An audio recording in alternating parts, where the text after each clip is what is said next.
അതിന്റെ സ്തോത്രം 8-ാം വാക്യം നമുക്ക് വായിക്കാം. വിശ്വാസത്താൽ അബ്രഹാം തനിക്ക് അവകാശമായി കിട്ടുവാനും ദേശത്തേക്ക് യാത്രയാകുവാൻ വിളിക്കപ്പെട്ടാല് അനുസരിച്ചു എവിടേക്ക് പോകുന്നെന്നറിയാതെ പുറപ്പെട്ടു. വിശ്വാസത്താൽ അവൻ വാഗ്ദത്തദേശത്ത് ഒരു അന്യദേശത്ത് എന്ന പോലെ ചെന്ന് വാഗ്ദത്തത്തിന് കൂട്ടവകാശികളായ ഇസ്ഹാക്കിനോടും യാക്കോബിനോടും കൂടെ കൂടാരങ്ങൾ പാർത്തുകൊണ്ട് ദൈവശില്പിയായി നിർമ്മിച്ചതും അടിസ്ഥാനമുള്ളതുമായ നഗരത്തിനായി നോക്കി പാർത്തു.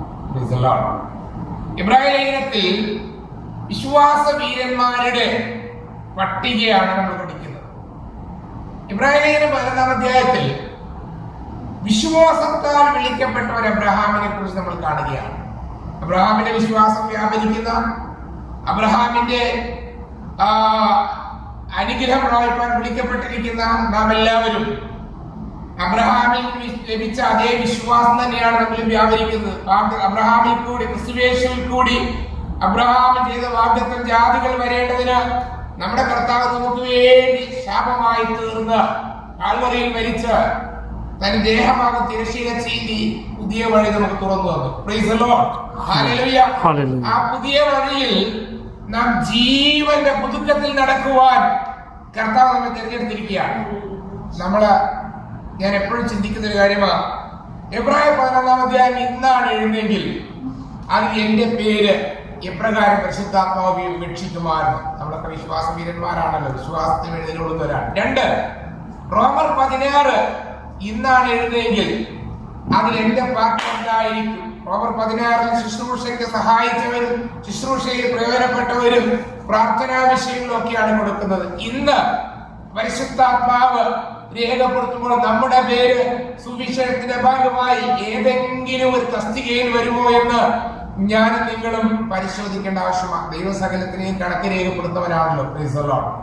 ഇവിടെ അബ്രഹാം വിശ്വാസത്താൽ വിളിക്കപ്പെട്ട, വിശ്വാസത്തിന്റെ ജീവിതം നയിച്ച് വിശ്വാസത്തിന്റെ പൂർത്തീകരണത്തിനായി ദൈവശില്പിയായി നിർമ്മിച്ചതും അടിസ്ഥാനമുള്ളതുമായ നഗരത്തിനായി അടിസ്ഥാനമില്ലാത്ത ഇളകുന്ന രാജ്യത്തിൽ കാത്തിരുന്നതായിട്ട് നമ്മൾ കാണാം. നമുക്ക് അബ്രഹാമിനെ കുറിച്ച് ധാരാളം അറിയാം.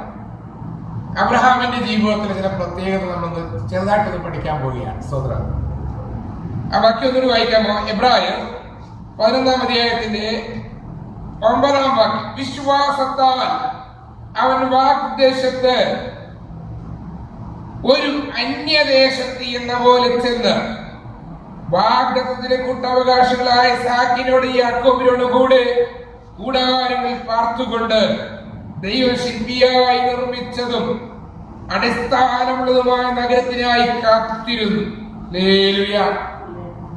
കാത്തിരിക്കുന്ന അബ്രഹാം താൻ വിളിക്കപ്പെട്ടു, താൻ യാത്ര ചെയ്തുകൊണ്ടിരിക്കുന്നു, എന്നാൽ പൂർത്തീകരണത്തിലേക്ക് എത്തിയിട്ടില്ല.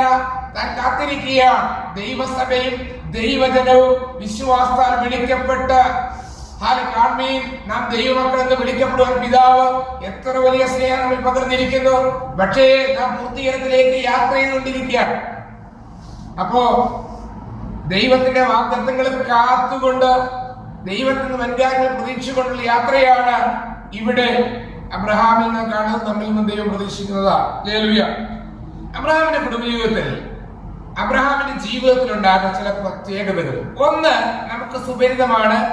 വലിയ വിശ്വാസം വ്യാപരിച്ചത്, ഇല്ലാത്തതിനെ ഉള്ളതുപോലെ വിളിച്ചു വരുത്തുവാനും മരിച്ചതിനെ ജീവിപ്പാൻ, ദൈവത്തിന് മരിച്ചു പോയതിനെ ജീവിപ്പിക്കുവാനും ദൈവത്തിന് കഴിയുമെന്ന് അബ്രഹാം ഉറച്ചു വിശ്വസിച്ചിരുന്നു. അത് നമുക്കറിയാവുന്ന ഒരു കാര്യമാണ്. അബ്രഹാം ഉറച്ചു വിശ്വസിച്ചിരുന്നു. അബ്രഹാമിന്റെ വിശ്വാസം വലിയ ശക്തിയുള്ള വിശ്വാസമാണ്. ഈ പുതിയ വർഷത്തിന്റെ ആരംഭത്തിൽ ആദ്യത്തെ ഉപവാസ പ്രാർത്ഥനയിൽ ദൈവത്തിന്റെ ആത്മാവ് നമ്മളോട് പറയാൻ ആഗ്രഹിക്കുന്ന ദൂത് ഉറച്ച വിശ്വാസമുള്ളവരായിരിക്കുക. ഹല്ലേലൂയ. ആമേൻ. ഉറച്ച വിശ്വാസമുള്ളവരായി ഈ വർഷം മുഴുവൻ ജീവിപ്പാൻ ദൈവം നമ്മെ സഹായിക്കട്ടെ. വിശ്വാസത്തിന്റെ ഉറപ്പുള്ളവരായിരിക്കുക. ഹല്ലേലൂയ. വിശ്വാസം എന്നതോ ആശിക്കുന്നതിന്റെ ഉറപ്പും കാണാത്ത കാര്യങ്ങളുടെ നിശ്ചയവുമാണ്. നമ്മൾ കാണാത്ത ഒരു കാര്യത്തെ കുറിച്ച് നമുക്ക് വ്യക്തമായ നിശ്ചയം ഉറപ്പും ഉണ്ടാകുന്നതാണ് വിശ്വാസത്തിന്റെ വിശദീകരണം. ഈ പുതിയ വർഷത്തിൽ ഭാവിയെ കുറിച്ച്, തലമുറയെ കുറിച്ചൊക്കെ ആകുലപ്പെട്ടുകൊണ്ടിരിക്കുന്ന, അല്ലെങ്കിൽ അങ്ങനെ ആകുലം വരുമ്പോൾ ആ ആകുലത്തിനകത്തോട് പിശാച് ആവശ്യമില്ലാത്ത ചിന്തകൾ കൊണ്ടിട്ട് നമ്മെ അസ്വസ്ഥപ്പെടുത്തുമ്പോൾ ദൈവത്തിന്റെ ആത്മാവ്, സുബോധത്തിന്റെ ആത്മാവ്, അതേ സമാധാനത്തിന്റെ ആത്മാവ്, പരിജ്ഞാനത്തിന്റെയും വിവേകത്തിന്റെ ആത്മാവ് എന്നോട് നിങ്ങൾ ബുദ്ധി പറയുന്നു, വിശ്വാസമുള്ളവരായിരിക്കും. നിങ്ങൾ അങ്ങനെ കലങ്ങിപ്പോകരുത്, ഭ്രമിക്കുകയും വരുത്. എന്നിലും പിതാവിലും വിശ്വസിപ്പിൻ എന്ന വാഗ്ദത്തം യേശു നമുക്കുണ്ട്. ഇത് പകൽ അബ്രഹാമിൽ വ്യാപരിച്ച അതേ വിശ്വാസം നമ്മിൽ വ്യാപരിപ്പാനിടയായി തീരട്ടെ. അബ്രഹാമിൽ വ്യാപരിച്ച അതേ വിശ്വാസം നമ്മൾ വ്യാപരിക്കണം. ചേർന്ന് അബ്രഹാമിനോട് കൂടെ നാം അല്പം സമയം ചിലവഴിക്കുമ്പോൾ അബ്രഹാമിന്റെ വിശ്വാസം മാത്രമല്ല, അബ്രഹാമിന്റെ ജീവിതത്തിൽ നിന്ന് ചില പ്രത്യേക ഗുണങ്ങൾ നമ്മുടെ ജീവിതത്തിൽ പകർത്തുവാൻ നമുക്കിടയായിത്തീരും. അബ്രഹാമിന്റെ ജീവിതത്തിൽ താൻ ആരാധനയുള്ള വ്യക്തിയായി. എവിടെല്ലാം അബ്രഹാം താമസിച്ചിട്ടുണ്ടോ അവിടെല്ലാം താൻ യാഗപീഠം പണിത് ദൈവത്തെ ആരാധിച്ചു. അവിടെ ശ്രദ്ധിക്കേണ്ട ഒരു കാര്യം, കേവലം വിശ്വാസം ഉണ്ടെന്ന് പറയുകയും കൂട്ടായ്മകളും ആരാധനയും അലക്ഷ്യമാക്കിക്കൊണ്ടിരിക്കുകയും ചെയ്താൽ നമുക്ക് അബ്രഹാമിന്റെ ജീവിതത്തോട് ചേർന്ന് പോകാനൊക്കത്തില്ല. അബ്രഹാമിന്റെ വിശ്വാസം മാത്രമല്ല, താൻ വിശ്വസിക്കുന്ന ദൈവത്തെ താൻ ആരാധിച്ചിരുന്നു. അതിന് പ്രത്യേകത, താൻ യാഗപീഠം പണിതു, കൂടാരം അടിച്ചു എന്ന പദപ്രയോഗം വേറൊരു പ്രസംഗ വിഷയം നമ്മൾ പഠിക്കണം. യാഗപീഠം പണിതുറപ്പിച്ചിരുന്നു, കൂടാരം താൻ മാറ്റി മാറ്റി അടിച്ചിരുന്നു. Praise the Lord. കൂടാരത്തെക്കാൾ യാഗപീഠത്തിന് അബ്രഹാം പ്രാധാന്യം കൊടുത്തിരുന്നു എന്നാണ്. എന്ന് പറഞ്ഞാൽ ഭവനത്തിനേക്കാളും മറ്റ് ഭൗതിക കാര്യത്തെക്കാളും അബ്രഹാം ആരാധനയ്ക്ക് പ്രാധാന്യം കൊടുത്തു. ഈ നിയമത്തിൽ പൗലോസ്ലീഹ പരിശുദ്ധാത്മാവിൽ പ്രബോധിപ്പിക്കുമ്പോൾ ചില കാര്യങ്ങൾ പറയുന്നുണ്ട്. അത് ഇപ്രകാരമാണ്: ചിലർ ചെയ്യുന്നത് പോലെ നിങ്ങൾ സഭായോഗത്തെ ഉപേക്ഷയായി വിചാരിക്കരുത്. അപ്പൊ ചില ആളുകൾ അങ്ങനെ ചെയ്യുന്നു എന്ന് പരിശുദ്ധാത്മാ കുറിവായി പറയുക. ആ ചിലരിൽ പെടാതെ ഈ പുതിയ വർഷത്തിൽ ആരാധനയ്ക്ക് പ്രാധാന്യം കൊടുക്കുന്നവരെ മാറുവാൻ കർത്താവ് നമ്മെ കുറിച്ച് ആഗ്രഹിക്കുന്നു. Price the Lord. നമ്മൾ രണ്ട് കാര്യങ്ങളാണ് പഠിച്ചത്. ഒന്ന്, അബ്രഹാമിന്റെ ജീവിതത്തിൽ ഉറച്ച വിശ്വാസം ഉണ്ടായിരുന്നു. രണ്ട്, അബ്രഹാം ആരാധനയ്ക്ക് വളരെ പ്രാധാന്യം കൽപ്പിച്ചിരുന്നു. ഇന്ന് പകൽ വിശ്വാസം ആരാധനയുടെ ദൈവഭാഗത്തെ സമർപ്പിച്ച് വെളിപ്പെടുത്തിക്കൊണ്ട് ജീവിക്കുമ്പോൾ ആ ആരാധന മുഖാന്തരം നമുക്ക് അനുഗ്രഹങ്ങൾ പ്രാപിപ്പാനിടയായിത്തീരും. ആരാധിച്ച അബ്രഹാമിനെ കൂടുതൽ കാണാൻ കഴിഞ്ഞത്. വിശ്വാസമുണ്ടെന്ന് പറഞ്ഞ് ഭവനത്തിലിരിക്കാതെ ദൈവം കൽപ്പിച്ച ദേശത്തേക്ക് യാത്രയായി അവിടെ ചെന്ന് മാറ്റി നിർത്തേണ്ടതിനെ മാറ്റി നിർത്തി. ഹല്ലേലൂയ. ബാല്യക്കാരി കഴുതകളെയൊക്കെ മാറ്റി നിർത്തിയിട്ട് ഹല്ലേലൂയ. എല്ലാവർക്കും ആരാധനയില്ല, എല്ലാവരും ആരാധിക്കത്തില്ല, കാരണം അവരൊക്കെ താഴെ നിന്ന്. എന്നാൽ ആരാധനയ്ക്ക് വിളിക്കപ്പെട്ട അബ്രഹാമും ഇസാക്കും മോറിയാമലയിൽ കയറിപ്പോയി ദൈവത്തെ ആരാധിച്ചു. അപ്പോഴും താൻ പറഞ്ഞു, ഞാനും മകനും ആരാധന കഴിച്ച് മടങ്ങി വരുമെന്ന്. ഇന്ന് പകൽ ആരാധിക്കുന്നവർ ഉറപ്പുണ്ടായിരിക്കണം, എന്റെ ഉറച്ച വിശ്വാസം ഉണ്ടായിരിക്കണം. എന്റെ ആരാധന ദൈവം എനിക്ക് വേണ്ടി കരുതും, ദൈവം എനിക്ക് വേണ്ടി വൻകാര്യങ്ങൾ ചെയ്യും. അപ്പൊ അബ്രഹാമിന്റെ ജീവിതത്തിൽ ആരാധന ഉണ്ടായിരുന്നു, അബ്രഹാമിന്റെ ജീവിതത്തിൽ വിശ്വാസം ഉണ്ടായിരുന്നു. ഇനി അബ്രഹാമിന്റെ കുടുംബത്തിലേക്ക് നമ്മൾ ചിന്തിച്ചു കഴിഞ്ഞാൽ, അബ്രഹാമിന്റെ കുടുംബത്തിൽ വലിയ ഐക്യതയും പരസ്പര ബഹുമാനവും ഉണ്ടായിരുന്നു. Price the Lord. ഈ പുതിയ വർഷത്തിൽ നമ്മുടെ കുടുംബത്തിനകത്ത് പരസ്പര ബഹുമാനം ഉണ്ടാകട്ടെ. വിശ്വാസവും ആരാധനയും മാത്രമല്ല, കുടുംബത്തിനകത്ത് ആ ഒരു ആത്മീക അന്തരീക്ഷം വെളിപ്പെടുന്ന രീതിയിൽ നാം ജീവിക്കണമെന്ന് കർത്താവ് പ്രതീക്ഷിക്കുന്നു. നമ്മളത് പഠിക്കുമ്പോൾ അബ്രഹാമിന്റെ ജീവിതത്തിൽ വിശ്വാസം ഉണ്ടായിരുന്നതുപോലെ, ആരാധന ഉണ്ടായിരുന്നതുപോലെ, അവരെ കുടുംബ ജീവിതത്തിൽ വലിയ പരസ്പര ബഹുമാനം ഉണ്ടായിരുന്നു. പത്രോസ്ലീഹ പരിശുദ്ധാത്മാവിൽ ആ ലേഖനം എഴുതുമ്പോൾ അത് ഓർപ്പിച്ചുണർത്തുന്നുണ്ട്. Praise the Lord. പത്രോസ്ലീഹ പറയുകയാണ്, നിങ്ങൾ അറിഞ്ഞവരാണ്, അതുകൊണ്ട് വലിയ പ്രസംഗമൊന്നും ഇനി വേണ്ട, ഇനി നിങ്ങളെ കൂടെ കൂടെ ഓർപ്പിച്ചുണർത്തുന്നത് ഉചിതമെന്ന് കരുതി. Price the Lord. നമ്മൾ ആരും അറിവില്ലാത്തവരല്ല, നമ്മൾ ആരും പുസ്തകം വായിക്കാത്തവരല്ല. എന്നാൽ കൂടെ കൂടെ ക്രിസ്തുയേശുവിന്റെ ദാസന്മാരും കൂട്ടുകൂപ്പന്മാരും വേലക്കാരും പരിശുദ്ധാത്മ നിയോഗത്തെ ഓർപ്പിച്ചുണർത്തുമ്പോൾ അത് മുറുകെ പിടിച്ചുകൊണ്ട് ഒഴുകിപ്പോകാതെ, അതുകൊണ്ട് നിങ്ങൾ ഒഴുകിപ്പോകാതിരിക്കണമെങ്കിൽ കേട്ടവർ ശ്രദ്ധയോടെ കരുതിക്കൊള്ളണമെന്ന് ഇബ്രാഹിം ലേഖനത്തിൽ ദൈവത്തിന്റെ ആത്മാവ് ഉപദേശിക്കുന്നുവല്ലോ. മൂന്നാമത്തെ കാര്യം നമ്മൾ പഠിക്കുന്നത് പത്രോസിന്റെ ലേഖനത്തിൽ വരുമ്പോഴാണ്. പത്രോസിന്റെ 2-ാം ലേഖനം നമ്മൾ പഠിക്കുമ്പോൾ അബ്രഹാമിന്റെ ജീവിതത്തിൽ അവരുടെ കുടുംബത്തിനകത്ത് പരസ്പര ബഹുമാനം ഉണ്ടായിരുന്നു. അവിടെ കുടുംബജീവിതത്തിന്റെ കൽപ്പന പറയുന്നിടത്ത് പരിശുദ്ധാത്മാവ് അത് പറയുന്നുണ്ട്. 3-ാം അധ്യായം 1 പത്രോസ് 3-ാം അധ്യായത്തിന്റെ 5-ാം വാക്യം വായിക്കുമ്പോൾ, ഇങ്ങനെയല്ലോ പണ്ട് ദൈവത്തിൽ പ്രത്യാശ വെച്ചിരുന്ന വിശുദ്ധ സ്ത്രീകൾ നിങ്ങളെ തന്നെ അലങ്കരിച്ച് ഭർത്താക്കന്മാർ കീഴടങ്ങിയിരുന്ന അങ്ങനെ സാറ അബ്രഹാമിനെ യജമാൻ എന്ന് വിളിച്ച് അനുസരിച്ചിരുന്നു. ഹല്ലേലൂയ. അഡോണായി എന്ന് വിളിച്ചുകൊണ്ട് അബ്രഹാമിന്റെ ഭവനത്തിനകത്ത് പരസ്പര ബഹുമാനത്തിന്റെയും സ്നേഹത്തിന്റെയും നിലവാരം സൃഷ്ടിച്ച ഒരാളായിരുന്നു സാറായി. അപ്പൊ അബ്രഹാമിന്റെ കുടുംബത്തിൽ എന്തെല്ലാം ഉണ്ടായിരുന്നു? ശക്തിയേറിയ വിശ്വാസം ഉണ്ടായിരുന്നു, നല്ല ആത്മീയ ആരാധനയുണ്ടായിരുന്നു, യാഗപീഠം പണ ദൈവത്തെ ആരാധിക്കുമായിരുന്നു. 3, അബ്രഹാമിന്റെ കുടുംബത്തിൽ പരസ്പര ബഹുമാനം ഉണ്ടായിരുന്നു. ഓർക്കുക, ഇന്ന് കുടുംബങ്ങൾക്കകത്ത് പരസ്പര ബഹുമാനം നഷ്ടപ്പെട്ട് അന്യോന്യം ആദരിക്കാതെ ബഹുമാനിക്കാതെ പെരുമാറുന്ന ഒരു പ്രത്യേക സംസ്കാരത്തിൽ നാം അടിമപ്പെട്ടിരിക്കുന്നുവെങ്കിൽ ഈ ആണ്ടിന്റെ ആരംഭത്തിലെ ആദ്യ ഉപവാസ പ്രാർത്ഥന തന്നെ ദൈവാത്മാവ് നമുക്ക് നൽകുന്ന ദൂതിതാണ്. ദൈവത്തിന്റെ വ്യവസ്ഥയിലേക്ക് നാം മടങ്ങി വന്നുകൊണ്ട് പരസ്പര ബഹുമാനത്തിൽ നാം ജീവിക്കണം. സഭയ്ക്കകത്ത് പരസ്പര ബഹുമാനം ഉണ്ടാകണം. ഹല്ലേലൂയ. കുടുംബത്തിനകത്ത് പരസ്പര ബഹുമാനം ഉണ്ടാകണം. അല്ലാതെ വിശ്വാസവും ആരാധനയും മാത്രം കൊണ്ട് നാം പോകുന്നതിന് അർത്ഥമില്ല. ഹല്ലേലൂയ. ക്രിസ്തു നിങ്ങളെ കൈക്കൊണ്ടതുപോലെ നിങ്ങൾ അന്യോന്യം കൈക്കൊള്ളുവീൻ. ഹല്ലേലൂയ. നിങ്ങൾ പരസ്പരം ബഹുമാനിക്കുവീൻ. ആത്മാവിൽ എരിവുള്ളവരായി ഉത്സാഹത്തിൽ മടുപ്പില്ലാതെ കർത്താവിനെ സേവിപ്പീൻ എന്നുള്ള കൽപ്പന ഈ പുതിയ വർഷത്തിലെ ആരംഭ ആഴ്ചയിൽ വചനത്തിൽ കൂടി ഓർപ്പിക്കുകയാണ്.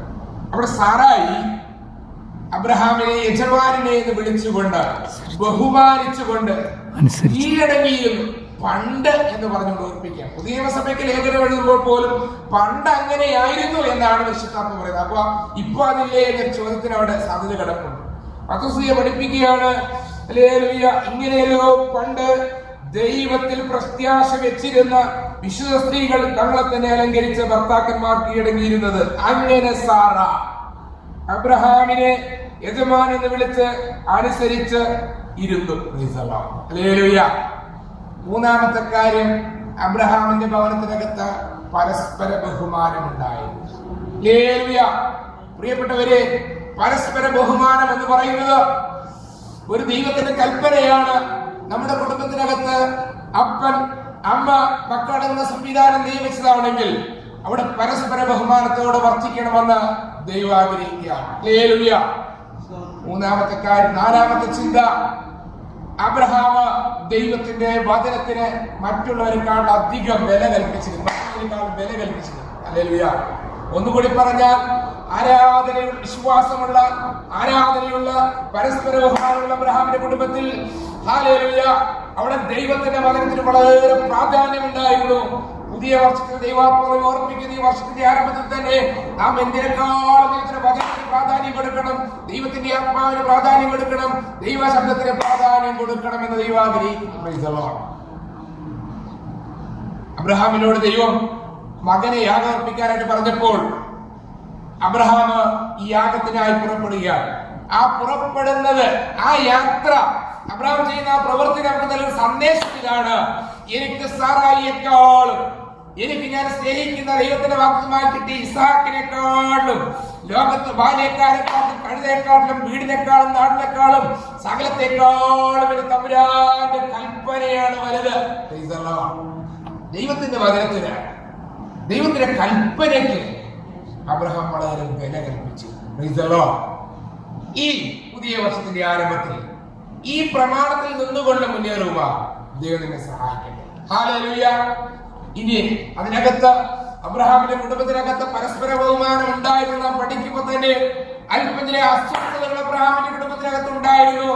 അത് എങ്ങനെ ആരംഭിച്ചു, എന്താണ് അതിന്റെ കാരണമെന്ന് പരിശുദ്ധാത്മാവിൽ വാരം ധ്യാനിക്കുമ്പോൾ നമുക്ക് മനസ്സിലാക്കാൻ കഴിയും. ഹല്ലേലൂയ. ഉൽപ്പത്തി പുസ്തകം ഹല്ലേലൂയ സ്തോത്രം 16-ാം അധ്യായത്തിലൊക്കെ ചില അസ്വസ്ഥതകൾ കാണുന്നു. ഹല്ലേലൂയ. അതിങ്ങനെയാണ്. ഹല്ലേലൂയ. 5-ാം വാക്യം സാറായി അബ്രഹാമിനോട് പറയുകയാണ്, എനിക്ക് ഭവിച്ച അന്യായത്തിന് നീ ഉത്തരവാദി. ഹല്ലേലൂയ എന്ന് പറഞ്ഞുകൊണ്ട് ഒരു പ്രത്യേക സംസാരം, ഒരു പ്രത്യേക വിഷയം ഉണ്ടാകുകയാണ്. അതുപോലെ തന്നെ സ്തോത്രം 18-ാം അധ്യായം നമ്മൾ വായിക്കുമ്പോൾ വെയിലുറച്ച സമയത്ത് കൂടാരത്തിന്റെ പുറത്തിരിക്കുന്ന ഒരു അബ്രഹാമിനെ നമ്മൾ കാണുന്നു. എന്ത് പരസ്പര ബഹുമാനമുള്ള, പ്രാർത്ഥനയുള്ള, വിശ്വാസമുള്ള, ദൈവത്തിൽ ആശ്രയമുള്ള, ദൈവത്തിന്റെ വചനത്തിന് വില കൽപ്പിക്കുന്ന അബ്രഹാമിന്റെ ഭവനത്തിൽ എന്റെ ചില പ്രശ്നങ്ങൾ ഉടലെടുത്തെന്ന് ചോദിച്ചാൽ അതിന് പരിശുദ്ധാത്മാവ് വ്യക്തമായ ഉത്തരം നമുക്ക് നൽകുന്നുണ്ട്. ഇന്ന് പകൽ ഏതെങ്കിലും പ്രശ്നത്തിൽ ഭാരപ്പെടുന്ന കുടുംബത്തിനകത്ത് ഏതെങ്കിലും കാലപ്പിഴവുകൾ അസ്വസ്ഥതപ്പെടുത്തിക്കൊണ്ടിരിക്കുന്ന ആരെങ്കിലും ശബ്ദം കേൾക്കുന്നുവെങ്കിൽ ദൈവവചനത്തിനകത്ത് അതിന് വ്യക്തമായ മറുപടിയുണ്ട്. കാരണം ദൈവത്തിന്റെ അതിമഹത്തായ ഉദ്ദേശത്തിൽ നിന്ന്, ദൈവത്തിന്റെ പദ്ധതിയിൽ നിന്ന് ഒരല്പം ഒന്ന് വ്യതിചലിച്ചപ്പോഴാണ് അവരുടെ കുടുംബത്തിനകത്ത് അസ്വസ്ഥതകൾ തുടങ്ങിയത്. ഹല്ലേലൂയ. ഒന്നുകൂടി പറഞ്ഞാൽ കൂടാരത്തിനകത്ത് സ്വസ്ഥമായിരുന്ന അബ്രഹാം, സത്യം പറഞ്ഞാൽ വെയിലുറച്ചപ്പോൾ, നല്ല വെയിലുള്ളപ്പോ അകത്തല്ലേ ഇരിക്കേണ്ടത്, ഇപ്പൊ കൂടാരത്തിന് വെളിയില്ല. കാരണം എന്താ? പണ്ടത്തെ പോലെ കൂടാരത്തിനകത്ത് ഇപ്പൊ സ്വസ്ഥതയില്ല. കാര്യം എത്രയുള്ളൂ, ദൈവഹിതമല്ലാത്ത ഒന്ന് കുടുംബത്തിനകത്ത് കയറിക്കൂടി. നോട്ടത്തിൽ, ചിന്തയിൽ, അല്ലെങ്കിൽ പെരുമാറ്റത്തിൽ, ഇടപാടിൽ, വായിക്കുന്നതിൽ, കാണുന്നതിൽ ദൈവഹിതമല്ലാത്ത എന്തെങ്കിലും വീട്ടിനകത്ത് വന്ന് കയറിയാൽ ദൈവാത്മാവ് ദൂത് വിളിച്ചു പറയുന്നു, പ്രശ്നങ്ങൾ ആരംഭിക്കും. ഹല്ലേലൂയ. അതുകൊണ്ട് നാം നമ്മെ തന്നെ സൂക്ഷിക്കേണ്ടത് ആവശ്യമാണ്.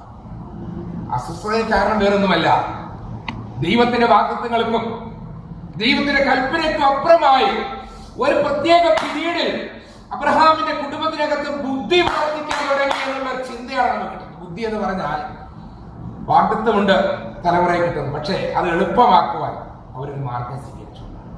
അതിൽ സാറായും അബ്രഹാമും ഒരുമിച്ച് നിന്നു ആ ഒരു കാര്യത്തിൽ. ഹല്ലേലൂയ. പക്ഷെ അത് ദൈവത്തിന്റെ ഹിതമല്ലാത്തതായതുകൊണ്ട് അന്ന് തൊട്ട് ഇന്ന് വരെ ലോകത്തിൽ തീരാത്തൊരു പ്രശ്നമുണ്ടായി. വളരെ ഗൗരവത്തോടെ രക്ഷിക്കപ്പെട്ട, ജ്ഞാനപ്പെട്ട് ദൈവകൃപയിൽ നിൽക്കുന്ന വാഗ്ദത്തമുള്ള ഒരുത്തൻ ഒരു കുഴപ്പം കാണിച്ചാൽ അത് ചെറിയ കുഴപ്പമാകത്തില്ല, അത് പുറമേ ഉള്ളവർ കാണിക്കുന്നതിനേക്കാൾ ഗുരുതരമായ കുഴപ്പമായിരിക്കും. അതിന് പ്രത്യാഘാതമുണ്ടാകും, അതിന് ഭവിഷ്യത്തുണ്ടാകും എന്നുള്ളത് ദൈവം മറന്നു പോകരുത്. ഇന്നും ലോകത്തിന് അസമാധാനമായി കൊണ്ടിരിക്കുന്ന ഒരു പ്രശ്നം അങ്ങനെ ഉടലെടുത്തു. ഹല്ലേലൂയ. നമുക്കറിയാം ഇസ്മായിലിനെ. ഹല്ലേലൂയ. അവൻ സഹോദരന്മാർക്ക് എതിരെ പാർക്കും. രണ്ടർത്ഥത്തിൽ. ഒന്ന്, അറബികളുടെ ഇസ്മായിലിന്റെ സഹോദരന്മാർ യഹൂദന്മാർ കാലാകാലങ്ങൾ ആ അർത്ഥത്തിൽ അവർ സഹോദരന്മാർക്കെതിരാണ്. മറ്റൊരർത്ഥത്തിൽ പഠിച്ചാൽ അവരിൽ തന്നെ തമ്മിലുള്ള വിചിത്രമാണ്. ഇങ്ങനെ പ്രശ്നങ്ങളാണ്. രണ്ടർത്ഥത്തിലും പരിശുദ്ധാത്മാവ് പറഞ്ഞ ശരിയാണ്, സഹോദരന്മാർക്കെതിരെ പാർത്തുകൊണ്ടേയിരിക്കും. രണ്ട്, അവന്റെ സ്വഭാവം കാട്ടുകഴുതയെ പോലെ ആയിരിക്കും. അത് അബ്രഹാമിന്റെ കുടുംബത്തിൽ ചെയ്യുന്ന സ്വഭാവമല്ല. ഇത്രയേ ഉള്ളൂ.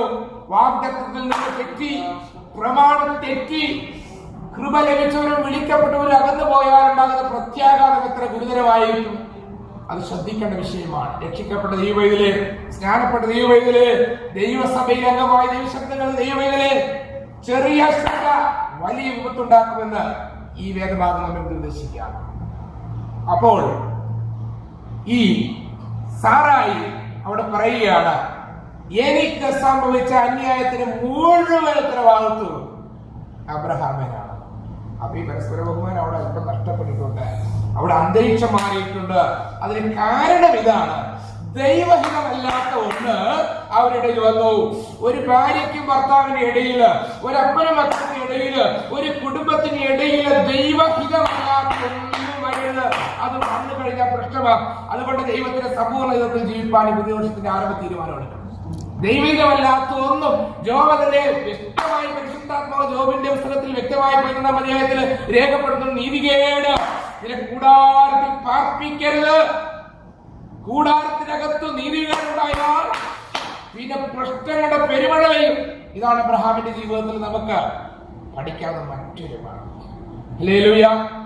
അവിടെ പ്രമാണത്തിൽ നിന്ന് അവർ അല്പം ഒരു വഴി വിട്ടൊരു സഞ്ചാരം ഉണ്ടായി. അത് ഒരു പ്രശ്നമായി തന്നെ നമ്മൾ കാണുക. അതുകൊണ്ട് കൂടാരത്തിനകത്തിരിക്കാനിപ്പോ സ്വസ്ഥതയില്ലാതെ അബ്രഹാം 18-ാം അധ്യായത്തിൽ അങ്ങനെ വായിക്കുന്നത്, അനന്തരം യഹോവ അവന് മമ്രേയുടെ തോപ്പിൽ വെച്ച് പ്രത്യക്ഷനായി വെയിൽ ഉറച്ചപ്പോൾ അവൻ കൂടാരവാതിൽക്കൽ ഇരിക്കുകയായിരുന്നു.